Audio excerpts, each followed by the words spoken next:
So I'll hear people say, if you believe it, then you can achieve it. And the problem with that is they're leaving out the most important part of the equation.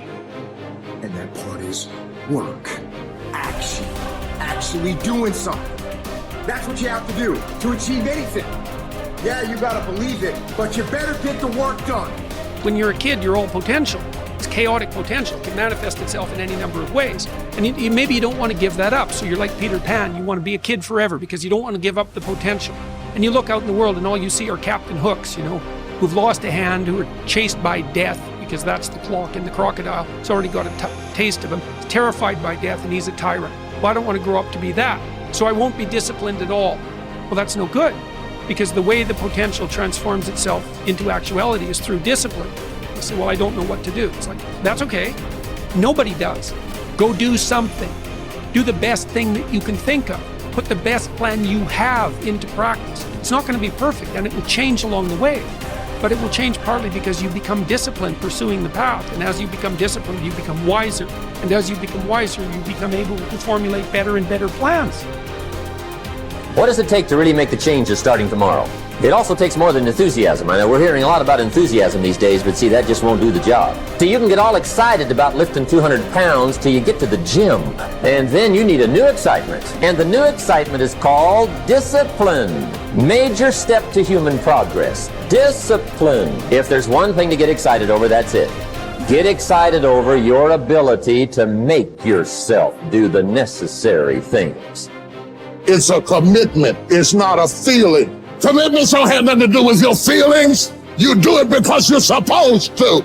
It's a lifestyle. Instead of hitting that snooze button in the fucking morning and not making your bed and not cleaning your house, you don't hit the snooze button. You get up. You don't want to go run, you go run. You don't want to go swim, you go swim. You don't want to make your bed, you make your bed. You don't want to clean your house, you clean your house. You don't want to study, you fucking study. That's how you start to callous your mind. It's going to suck. It's not going to be fun. Do something that sucks every single day of your life. That's how you grow.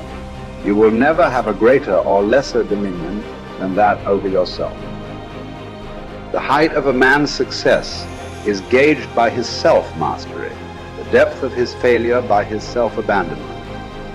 And this law is the expression of eternal justice. He who cannot establish dominion over himself will have no dominion over others.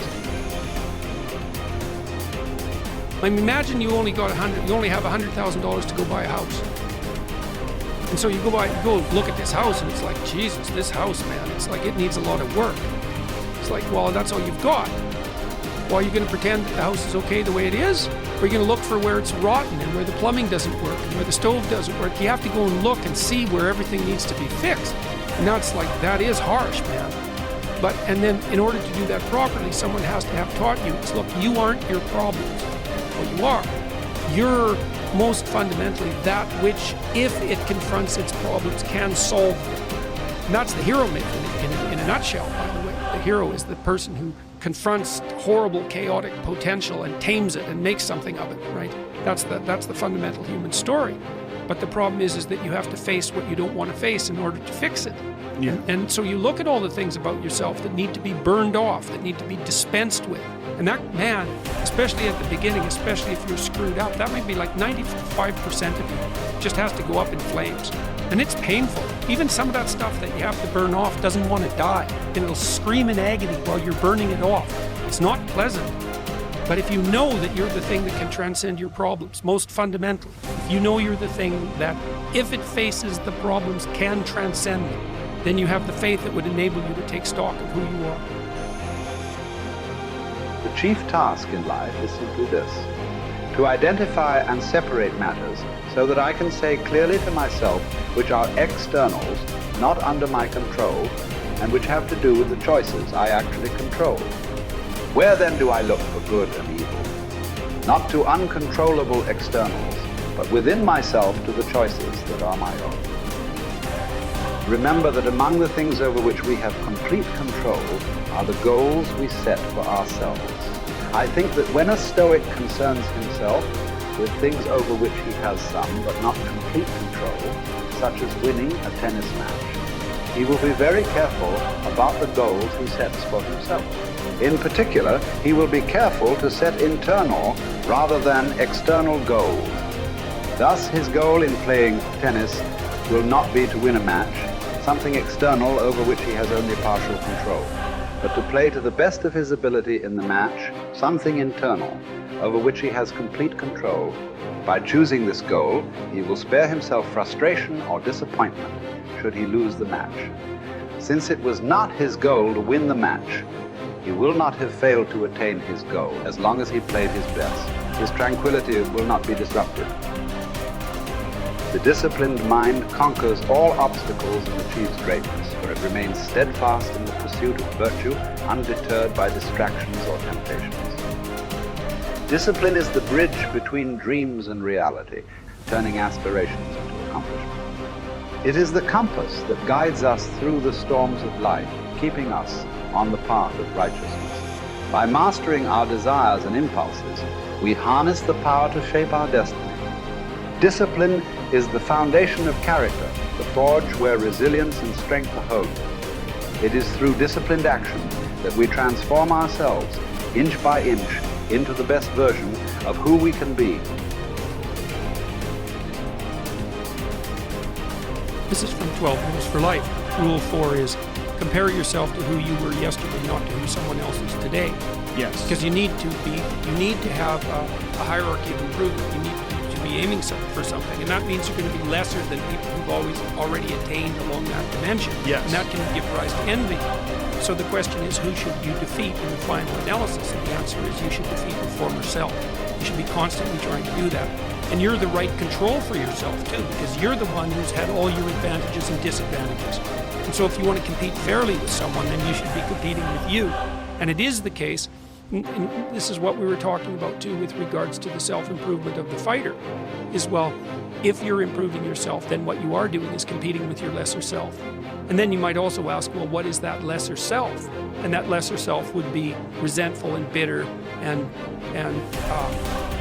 aggressive and vengeance-seeking and all of those things that go along with having a negative moral character. And those are things that interfere with your ability to progress as you move forward through life. So it's very necessary to understand that this is why, I've been stressing this idea of personal responsibility. It's like, well, personal responsibility is to compete with yourself. It's to be slightly better than yourself the next day. Yes. And it better in some way that you can actually manage, and that's humility. It's right, like, well, I'm a flawed person. I've got all my problems.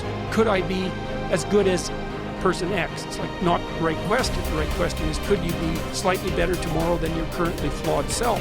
And the answer to that is, if you have enough humility to set the bar properly low, then you could be better tomorrow than you are today. Because what you also have to do is you have to say, well, here's all my flaws and my insufficiencies, and the best that someone that flawed and insufficient could do to improve and actually do it is this. And that's not worth going out in the street and celebrating with placards.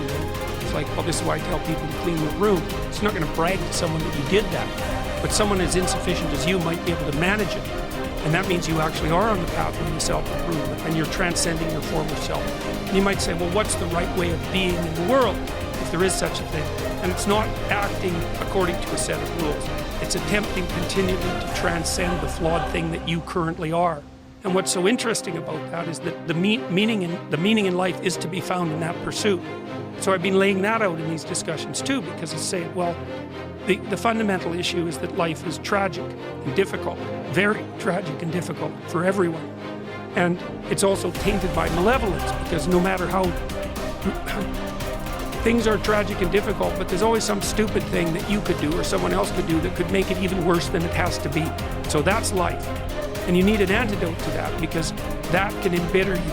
Constant contact with that. Just the tragedy, but the tragedy combined with betrayal and malevolence, that makes it even worse, especially if it's self-induced. Okay, so you need something to set against that so you don't get bitter and resentful. Well, what do you set against that? Doing something worthwhile, by your own definition, say. You need some reason to get the hell out of bed on a terrible day because you've got something good to do. Well, what's the best thing you can do? Transcend your current wretched and miserable self. There's meaning to be found in that, and that's a meaning that's associated with responsibility. One of the things that I've been trying to lay out clearly is that life is hard. It's tainted by malevolence and betrayal. That can make you bitter. You need a meaning to offset. Where's the meaning to be found? Not in rights, not in impulsive pleasure, but in responsibility. You take responsibility for yourself, so you take care of yourself. If you're good at it, you have some excess left over to take care of your damn family. If you're good at both of those, then you have some excess left over to take care of your community. Those are heavy burdens. You pick up the burdens, you find that's meaningful. The best way to pick up the burden is to continually improve yourself. And that's where the meaning is to be found. And so that meaning is in the continual self-transcendence. That's letting your old self die and the new self be reborn.